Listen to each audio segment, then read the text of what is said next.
Hello दोस्तों, क्या आपके किचन में घी या ऑलिव ऑयल यूज़ करने में कन्फ्यूजन है? खाने में आप घी का प्रयोग करें या ऑलिव ऑयल, ये डिसाइड करना मुश्किल होता है। हमारे बुजुर्ग बोलते हैं कि घी ज़्यादा अच्छा है, यूट्यूब के इन्फ्लुएंसर्स और फॉरेनर्स बोलते हैं कि ऑलिव ऑयल ज़्यादा अच्छा है। तो सच क्या है? आपकी वेट लॉस के लिए, हेल्थ के लिए, इम्यूनिटी के लिए किसको चुनना ज़्यादा सही चुनाव कहलाएगा? किन कारणों से?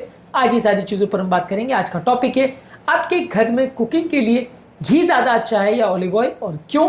टॉपिक पर जाने से पहले जो लोग हमारे चैनल पर नए हैं उन्हें रिक्वेस्ट करूँगा कि चैनल को सब्सक्राइब करें। वीडियो बहुत ही यूजफुल है और एक्सक्लूसिव है, इसे अपने फ्रेंड्स और रिलेटिव के साथ शेयर करें और फ्यूचर के लिए सेव भी कर लें। चलिए शुरू करते हैं। यदि आप टॉपिक के मिड पोर्शन तक हमारे साथ बने रहते तो ट्रिविया सेक्शन में कुछ ऐसी इंपॉर्टेंट बातें आपको बताऊंगा जो आपको ज्ञान भी देंगे और हैरान भी करेंगे, और हमारे टॉपिक के एंड में बताऊंगा कुछ ऐसे प्रैक्टिकल यूटिलिटी के पॉइंट्स जो टॉपिक से मिली हुई इन्फॉर्मेशन को आपकी रोजमर्रा की जिंदगी में यूटिलाइज करने में मदद करेंगे।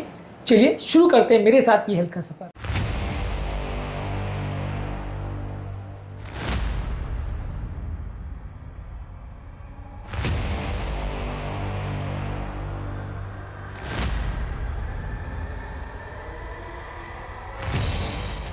रिसेंटली एक 55 ईयर ओल्ड पेशेंट जिनको बॉर्डरलाइन कोलेस्ट्रॉल वैल्यूज थे वो हमारे पास आए।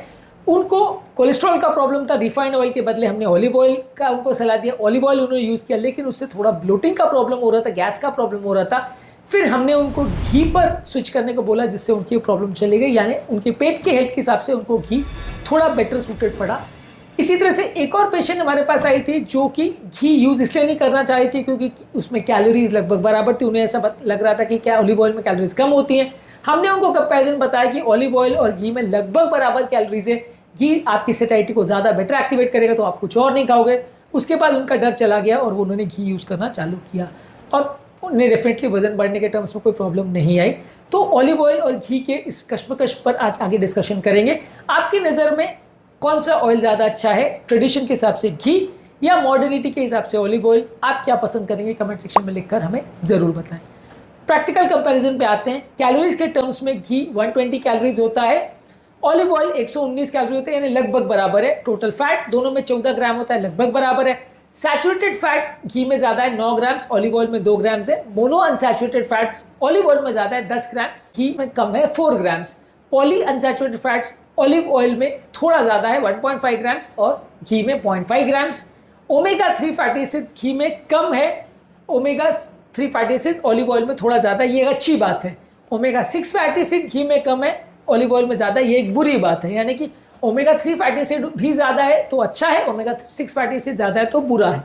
विटामिन ए, डी, ई और के ये घी में ज़्यादा मिलता है, ऑलिव ऑयल में विटामिन ई और पॉलीफिनॉल ज़्यादा मिलते हैं। स्मोक पॉइंट घी का 250 डिग्री सेंटीग्रेड है, ऑलिव ऑयल का कम है 190 टू 220 डिग्रीज। यानी कि डीप फ्राइंग और कुकिंग के लिए ऑलिव ऑयल अच्छा नहीं है, वो आपका जल्दी खराब हो जाएगा, ऑक्सीडाइज हो जाएगा, खराब टेस्ट करेगा।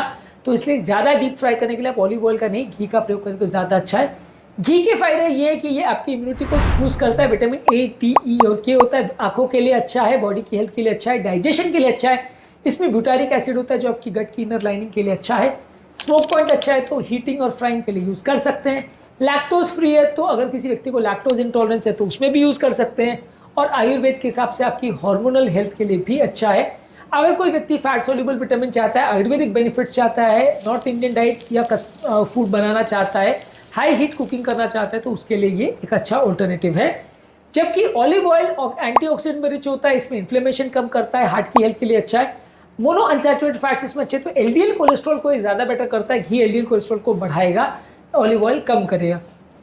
ब्रेन की हेल्थ के लिए अच्छा है, हार्ट की डिजीज़ की हेल्थ के लिए भी अच्छा है, और एंटी इन्फ्लेमेटरी प्रॉपर्टीज़ है। आर्थराइटिस और मेटाबॉलिक हेल्थ वाले पेशेंट्स के लिए ये अच्छा है। मीडियम हीट कुकिंग के लिए, सलाद में डालने के लिए और हार्ट की हेल्थ वाले पेशेंट्स के लिए ये बेटर ऑप्शन माना जा सकता है। अब आते हैं हमारे ट्रिविया सेक्शन में, जहाँ पे कुछ साइंटिफिक स्टडीज़ आपको बताऊंगा जो आपको ज्ञान भी देंगे और हैरान भी करेंगे।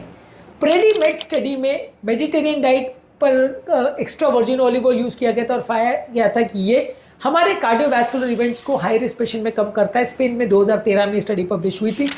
ब्रिटिश मेडिकल जर्नल में 2020 में एक स्टडी पब्लिश हुई थी जहाँ देसी घी जो कि उन जानवरों से लिया गया था जिनको घास खिलाया गया था, वो हमारे गुड कोलेस्ट्रॉल को बढ़ाते दिखाया गया था, और हमारे बैड कोलेस्ट्रॉल को थोड़ा बढ़ाता है लेकिन बहुत ज़्यादा सिग्निफिकेंटली इफेक्ट नहीं करता, ऐसा दिखाया गया था।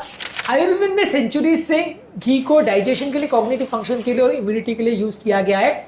सालों पहले इसको एक बहुत अच्छा और सुपर फूड की तरह से बताया गया है आयुर्वेद में। ऑलिव ऑयल में कुछ फिनोलिक कंपाउंड्स होते हैं जो कि इन्फ्लेमेशन को कम करते हैं और इसका इफेक्ट पेन किलर्स के बराबर रहता है आर्थराइटिस के पेशेंट में। तो आर्थराइटिस के पेशेंट में ऑलिव ऑयल को प्रेफर कर सकते हैं। Indian journal of medical research ने 2020 में एक आर्टिकल पब्लिश किया था जहां डाइजेशन लोगों का अच्छा था घी खाने के बाद और उनका लिपिड प्रोफाइल बिगड़ा नहीं था। जब हम घी में फिजिकल एक्टिविटी के साथ और बैलेंस डाइट के साथ घी को लेते तो उनका कोलेस्ट्रॉल वैल्यूज बिगड़ा नहीं था, ऐसा दिखाया गया था। टाइम मैगजीन में ऑलिव ऑयल को स्पॉटलाइट में 1990 में बताया गया था जहां इसको फीचर किया गया था heart protective secret of Mediterranean lifestyle के बारे में कि वो मेडिटेरियन लोग हेल्दी इसलिए रहते हैं क्योंकि ये कंपेरेटिवली हार्ट हेल्दी ज़्यादा है और हार्ट को प्रोटेक्ट करता है। स्मोक पॉइंट की जहाँ तक बात है, ज़्यादा हाई हीट इंडियन कुकिंग, क्योंकि इंडियन कुकिंग में ज़्यादातर हर चीज़ों को हम डीप फ्राई करते हैं या जहाँ चीज़ों को हम ज़्यादा टेम्परेचर पे बनाते हैं तो वहाँ घी को ज़्यादा बेटर माना गया है। घी में कंपेरेटिवली कॉन्जुगेट लिनोलिक एसिड भी होता है जो कि पेट के फैट को कम करता है और फैट की मेटाबॉलिज्म को इम्प्रूव करता है।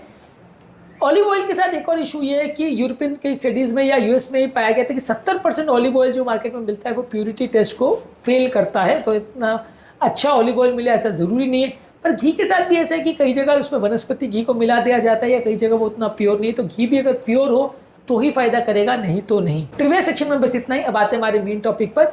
रिसेंटली हमारे एक ओपीडी पेशेंट आए थे जो आईटी वर्कर थे और ऑलिव ऑयल यूज़ कर रहे थे, लेकिन ऑलिव ऑयल खाने के बाद उनका पेट गड़बड़ हुआ तो उनके लिवर एंजाइम्स ब्लड बढ़ गए थे।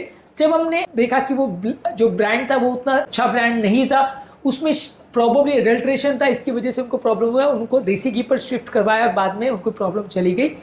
डायबिटिक पेशेंट एक रिसेंटली हमारे पास आए थे जो ऑलिव ऑयल को ट्राई कर चुके थे लेकिन डाइजेस्ट नहीं कर पा रहे थे। उनको हमने घी पर स्विच किया और वो भी अच्छे से टॉलरेट किए। तो ओवरऑल मेरे जो एग्जांपल्स केसेस के हैं उसमें मैंने ज़्यादातर ये पाया कि हमारे इंडियन एपेटाइट के हिसाब से घी ज़्यादा बेटर सूटेबल है। ज़्यादातर लोग उसको ज़्यादा अच्छी तरह से टॉलरेट करते हैं। पिछले 4 महीने से मैं भी यूज़ कर रहा हूँ तो कोई सिग्निफिकेंट प्रॉब्लम नहीं है। मेरे घर में भी सभी चीज़ें हर सब्जी से लेके हर कुक करने वाली चीज़ घी में ही आज के डेट में बन रही है। तो मुझे भी इसमें कभी तो कोई प्रॉब्लम नहीं आई है।